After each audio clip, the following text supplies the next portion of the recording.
Hey guys, this is Charlie McGing, and today is Exercise Fridays, where I go over an exercise, show you how exactly to do it, and some tips and stuff on it to do it correctly to get the most out of the exercise. So today's exercise is tricep kickbacks, followed by standard rope tricep extensions. So let's get into it. So basically, as you can see, start off the movement with the kickbacks. Now what I'm doing is I'm doing quite a heavy weight with these kickbacks, so I normally do around 6 to 8 reps with these, because basically what I'm going to be doing is like a superset. So I want to do like a lower rep range and heavy with these first with these kickbacks, and then when we move into the two-handed cable rope extensions, then I'm gonna keep the weight as it is, but because you're using two hands now, that's you're using half the weight for each arm. So it's kind of like a drop set because you're reducing the load on each arm by half with the second part of the exercise. So I start off heavy, do about 6 to 8 reps, and then I move on until I get up to about 15 reps.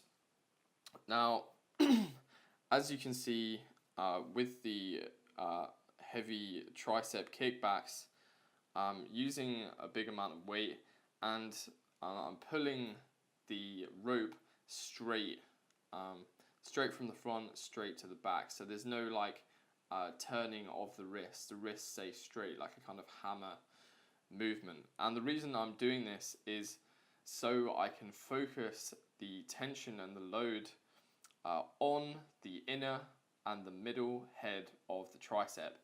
So the tricep basically has 3 heads: the outer, the inner, and the middle.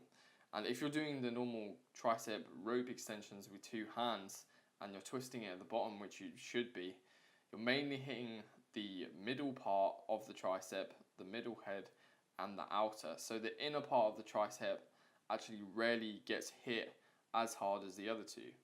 Now you want to be hitting all 3 parts of the tricep to get maximum growth in your tricep, so this is why I do this. And by doing this this tricep kickbacks followed by the rope extension, you're hitting all 3 parts of the heads. I like to go heavy on these simply because I'm doing the standard cable rope pull downs straight afterwards. So want to go heavier on these, exhaust the muscle, and then continue to get them high rep range.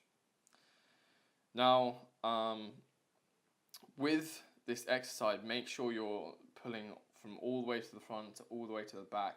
You want to make sure the tricep is completely contracted, and then you want to hold it for a second at the bottom of the movement. Make sure that it's stopped dead before you release it down. So that's quite important. You want to make sure you squeeze that muscle so you get the most out of the movement. Now when you move on to the two-handed part of the movement, two-handed cable rope extension, then you keep the same weight as it is. It's going to be a lot lighter, it's going to be easier, but you want to make sure you contract it all the way to the bottom and make sure the tricep is completely contracted.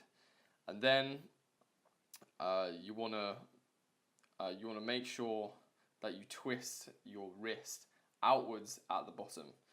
This means you're going to be able to get the full contraction properly, and you're going to hit that outer head of the tricep a lot better. So that is pretty much basically it. What I like to do at the end of the exercise is kind of hold and squeeze the tricep at the bottom for as long as I can until I can't move it anymore. So this helps with blood flow, helps to give you like good pump in the tricep, and it helps to kind of fatigue you till the very end kind of thing. So that's it, guys. That is how to do the tricep rope kickbacks followed supersetted with the two-handed rope extension. So Hope that helped. If you have any questions, comment below. If you like the video, click like, helps me to grow my channel. Subscribe if you want to see more, and I'll see you next time.